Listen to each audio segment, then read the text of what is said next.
Hi friends, good morning. দেখুন, আমি এর আগের বারে যখন এসেছিলাম তখন আপনাদেরকে দেখিয়েছিলাম যে ধানের শুধু গাছ লাগানো হয়েছে। এখন দেখুন পুরো ক্ষেতটা, কিছু ধান পেকে গেছে, সোনালি সোনালি ফসল। কিছু জায়গায় এখনো পাকেনি, যেখানে এখনো ধান পাকেনি এইরকম। আর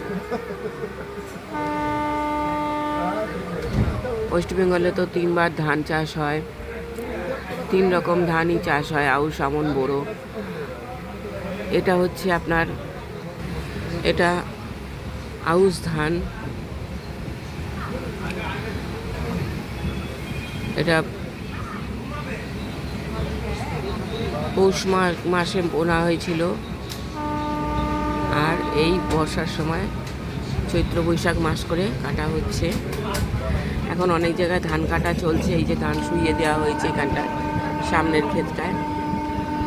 আর আমন হচ্ছে,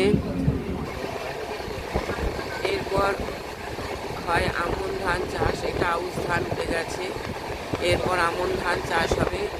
আমন ধান চাষটা জমিটা একটু রিলিফ পাবে। জ্যৈষ্ঠী আষাঢ় মাস করে আবার জমিতে নতুন ধান চাষ দেওয়া হবে, এবং সেটা ভাদ্র আশ্বিন মাস করে কাটা হবে। পুরো ফুল বর্ষাটায় ওই ধানটা চাষ করা হয়। ওটা হচ্ছে আমন ধান। এরপরে বোরো ধান চাষ হবে। তারপরেও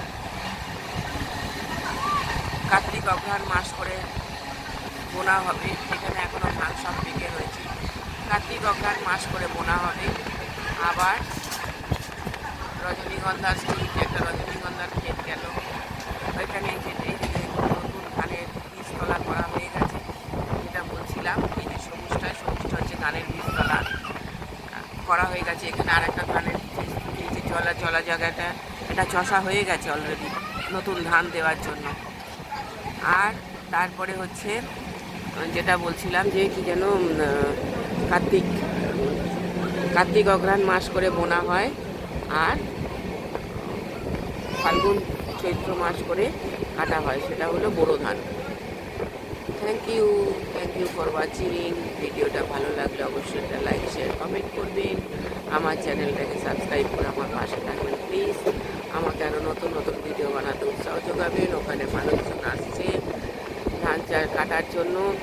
এই যে কিছু জায়গায় ধান কেটে রেখে দিয়েছে, কিন্তু হঠাৎ বৃষ্টি হয়ে যাওয়াতে একটু অসুবিধা